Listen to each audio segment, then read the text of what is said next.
2 రోజుల క్రితం మా ఆఫీసులో ఫుడ్లో పాయిజన్ కలిపి నాకు ఇచ్చారండి. ఉప్మాలో తినేసానండి. కడుపు పట్టేయటం చేదుగా అయిపోయిందండి. సరే అమ్మగారితో చెప్పి ప్రార్థన చేయించుకున్నాను. చేసిన తర్వాత క్లియర్ అయిపోయింది. వాటర్ అది తాగమన్నారు. ఓకే. ఆదివారం నేను సాక్ష్యం చెప్పలేదు. 15వ తారీఖు నాడు మా అక్కగారు వాళ్ళు పిలిచారండి.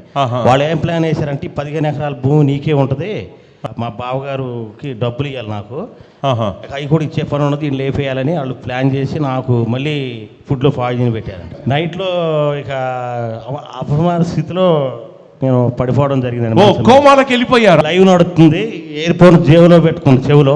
నా లైవ్ యూట్యూబ్ లో అవుతుంది, మీరు అకాన్షియస్ స్టేజ్ లోకి వెళ్ళిపోయారు. మీరు ఏమన్నారంటే మామూలుగా ఎవరైనా సరే ఈ విశ్వాసంతో నమ్మండి, దేవదూతలు మీ కడుపులో చేయి పెట్టి లాగుతున్నాయి కొంతమందికి, విశ్వాసంతో ఉన్నాను అని చెప్పారు. ఇక ఎయిర్ఫోన్స్ చెవులో పెట్టుకుని అటు పడిపోయానండి మంచం మీద. 1 గంటకు మెలకు వచ్చింది, మొత్తం క్లియరెన్స్ అయిపోయి ఉందండి. అయితే మొన్న 2 రోజుల క్రితం మా ఆఫీసులో కొద్దిగా అటాక్ జరిగిందండి నా మీద. అంటే నేను ఇన్ఛార్జ్ అని వాళ్ళు ఫుడ్లో పాయిజన్ కలిపి నాకు ఇచ్చారండి. ఉప్మాలో మీకు పాయిజన్ కలిపి మీకు ఇచ్చారు? అవునండి, నాకు తినేసానండి. తెలియకుండానే మీరు తినేశారు? అవునండి. మీకు మరి ఎలా తెలిసింది ఫుడ్ లో పాయిజన్ కలిపారని? తర్వాత మొత్తం కడుపు పట్టేయటం చేదుగా అయిపోయిందండి. సరే అమ్మగారితో చెప్పి ప్రార్థన చేయించుకున్నాను. చేసిన తర్వాత క్లియర్ అయిపోయింది. వాటర్ అది తాగమన్నారు. ఓకే. ఆదివారం నేను సాక్ష్యం చెప్పలేదు. ఓకే. అయితే మొన్న మళ్ళీ ఏం జరిగింది, మా అమ్మాయి వాళ్ళు ఒక్కళ్ళ ఇంటికాడ ఉన్నారు, వచ్చి భోంచేసేళ్ళు అని మొన్న 15వ తారీఖు నాడు మా అక్కగారు వాళ్ళు పిలిచారండి. వాళ్ళు ఏం ప్లాన్ వేశారంటే 15 ఎకరాల భూమి నీకే ఉంటుంది, నేను చెప్పింది అని చెప్పి మా అమ్మాయికి ఇక మా బావగారుకి డబ్బులు ఇవ్వాలి, నాకు అవి కూడా ఇచ్చే పని ఉన్నది, దీన్ని లేపేయాలని వాళ్ళు ప్లాన్ చేసి నాకు మళ్ళీ ఫుడ్లో పాయిజన్ పెట్టారంట. మళ్ళీ ఫుడ్లో పాయిజన్ పెట్టారు? అవునండి. మీ వర్క్ ప్లేస్ లో పాయిజన్ పెట్టారు. మళ్ళీ అత్తగారు మీ అత్తగారు పిలిచారు, మేము రండి బిర్యానీ చేస్తాము, సో వచ్చేసి తినేసిపోండి అని చెప్పేసి అత్తగారు పిలిచారు. సో ఈ బ్రదర్ బిర్యానీ కదా అని చెప్పేసి వెళ్ళాడు. సో వాళ్ళు మళ్ళీ పాయిజన్ కలిపి మీకు ఇచ్చారు. నైట్లో ఇక అపమాన స్థితిలో నేను పడిపోవడం జరిగిందండి. కోమాలోకి వెళ్ళిపోయారు, అపస్మారక స్థితిలోకి వెళ్ళిపోయారు, అన్కాన్షియస్ స్టేజ్ లోకి వెళ్ళిపోయారు. మీ లైవ్ నడుస్తుంది, ఎయిర్పోర్ట్ జేబులో పెట్టుకుంది చెవులో. నా లైవ్ యూట్యూబ్ లో అవుతుంది, మీరు అపస్మారక అంటే అన్కాన్షియస్ స్టేజ్ లోకి వెళ్ళిపోయారు. మీరు ఏమన్నారంటే మామూలుగా ఎవరైనా సరే ఈ విశ్వాసంతో నమ్మండి, దేవదూతలు మీ కడుపులో చేయి పెట్టి లాగుతున్నాయి కొంతమందికి, విశ్వాసంతో ఉన్నాను అని చెప్పారు. ఇక ఎయిర్ఫోన్స్ చెవులో పెట్టుకుని అటు పడిపోయానండి మంచం మీద. అయితే 1 గంటకు మెలకు వచ్చిందండి. మీ ప్రార్థన అయినప్పుడు మా నాన్నగారికి కూడా గుండు కొత్తది వేయాలి ప్రభువా, నాకు ఇందులో ఉన్నది ఏదైతే ఉందో మొత్తం క్లియర్ అవ్వాలి అని అట్టే ఇక అక్రమ స్థితిలో వెళ్ళిపోయానండి. మళ్ళీ 1 గంటకు మెలకు వచ్చింది, మొత్తం క్లియరెన్స్ అయిపోయి ఉందండి. మొత్తం క్లియర్ అయిపోయింది. అవునండి. ఇప్పుడు ఏమీ లేదండి. 1 గంటకి నేను మళ్ళీ మెలకు వచ్చిందండి. నాకు మెలకు వచ్చిన తర్వాత చూసుకుంటే మీకు కడుపు అంతగా డిస్టర్బెన్స్ కానీ ఏమీ కానీ ఏది లేదండి. వావ్, చూసారండి, ఈ వీడకు పనిచేసే ప్లేస్ లో వాళ్ళు విషయం కలిపి ఫుడ్ పెట్టారు అని చేత ఎక్కడ పడితే అక్కడ తినొద్దు, వండుకోవడం బెటరు, లేదంటే టిఫిన్ బాక్స్ అందుకే ఉంటాయి, వండుకొని బాక్స్ లో వెళ్ళిపోవడం బెటరు. ఎవరు ఏ ఫుడ్ లో ఏ విషయం కలుపుతారో తెలియదు. సో అత్తగారు తెలిసి విషయం కలిపారు. సో ఈవిడ తినేసి వచ్చేసాడు, ఆయన అన్కాన్షియస్ స్టేట్ లోకి వెళ్ళిపోయాడు. నా లైవ్ అవుతుంటే ఇక అసలు స్పృహలో లేడు, స్పృహత వెళ్ళిపోయాడు.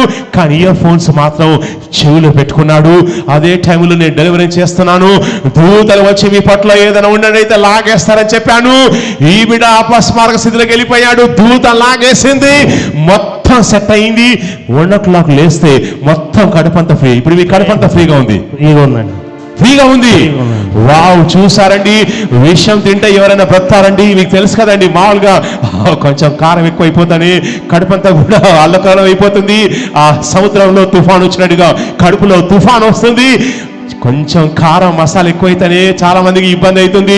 అలాంటిది ఫుడ్ లో ఏ విషయం కలిపి చావాలని చెప్పేసి విషయం కలిపి ఇచ్చినప్పుడు మా అమ్మాయి మా బావగారు మా అమ్మాయిని దింపటాకి వెళ్తే విచిత్రంగా చూస్తున్నారు నన్ను. ఓ, ఎలా బతికావు ఏంటి, నువ్వు చావచ్చుడు కదా, ఎలా వచ్చేస్తావు మా విషయం? మా రూమ్కి వచ్చి చూసేదాకా మా బావగారు మళ్ళీ మా రూమ్కి వచ్చారండి చూడటానికి. ఓ, మేము చూడడానికి వచ్చారు, ఈ విషయం ఇచ్చాము, ఎలా బతకాలి ఏంటని చూడడానికి వచ్చారు. అవునండి. ఓహో, అయితే ఆ షాప్ దగ్గరికి వెళ్ళి ఆ విషయము ఒరిజినల్ విషయమా, నకిలీ విషయమా, నకిలీ మందుల్లాగా పురుగుల్లాగా ఇదేమో నకిలీ విషయం అని చెప్పేసి వెళ్ళి గొడవ పెట్టుకుంటాడు. ఈ హానికరమైనది ఏమి తాగినా గానీ మీరు చావరని వాక్యం సెలవిస్తుంది. ఈ బిడ్డ యూట్యూబ్లో పాల్గొన్నప్పుడు డెలివరీ జరిగింది, దురాత్మలు బయటకు వచ్చాయి, అంధకార శక్తులు వెళ్ళిపోయాయి, విషయం పని చేయలేదు. ఇది మహా అద్భుతం అండి. అందుకే ప్రతిరోజు అందుకోసం నేను లైవ్ కండక్ట్ చేస్తున్నాను. అందుకోసం లైవ్ చూడండి. మీరు ఏ ప్రాంతంలో ఉన్నా, బెడ్రూమ్లో ఉన్నా, కిచెన్లో ఉన్నా కానీ, నిద్రపోయినా కానీ ఇయర్ ఫోన్స్ చెవిలో పెట్టుకొని లైవ్ ఆనించేసి చూడండి. మీ ఒంటిలో ఏ దురాత్మ ఉన్నా కానీ దూతలు వచ్చి లాగేస్తాయి. తెల్లారే లోపల మొత్తం సెట్ అయిపోతుంది, మళ్ళీ ఫ్రెష్గా ఉంటారు. నిజమండి, అసలు దేవుడి కార్యం అండి. నేను అనుకోవడం అయితే అయిపోయింది ఆ చరిత్ర అనుకున్నా. మీరు ఎప్పుడైతే దోతలో మీ కడుపులో పెట్టి లాక్కొస్తే పరలోకంలో కూడా నూతన అవయాలు తీసుకొచ్చి పెడితే మీకు అని అన్నారు. అది ఒకటే పడింది, చెవిలో పెట్టుకుని అట్టే పడిపోయాను నేను. ఇక ప్రభు మా నాన్నగారికి కూడా తీసుకెళ్ళి అక్కడ నూతన గుండెను ఎముకలు కొత్త వేయండి అని అట్ట పడిపోయానండి మంచం మీద. అది 1 గంటకు లేచి చూస్తే నేనేనా అనుకున్నా అసలు బతుకున్నది. వావ్, చూసారండి, విషయం మొత్తం కూడా మీ ఒంట్లో ఏ విషయం ఉన్నా, ఏ మంత్రము పదార్థం ఉన్నా కానీ, ఏది ఉన్నా కానీ దేవుని దూతలు ఎక్కడెక్కడున్నా కానీ స్కాన్ చేసి లాగేస్తారు. ఇది అద్భుతమైనటువంటి సాక్ష్యము. 2 చేతులు జోడించి ప్రభుని గణపత్యానికి మహిమ చెల్లించారు. ఎందుకంటే శుక్రవారం నేను ఇక్కడ వస్తున్నా కాబట్టి చర్చికి మూల స్తంభంగా ఉండాలనుకున్నా. ప్రభువా నేను ఎట్లయినా బతికిస్తారనుకున్నా, దేవుడు బతికిచ్చారండి. ఇక మీరు చెప్పినట్టు ఎక్కడ కూడా తినకూడదండి.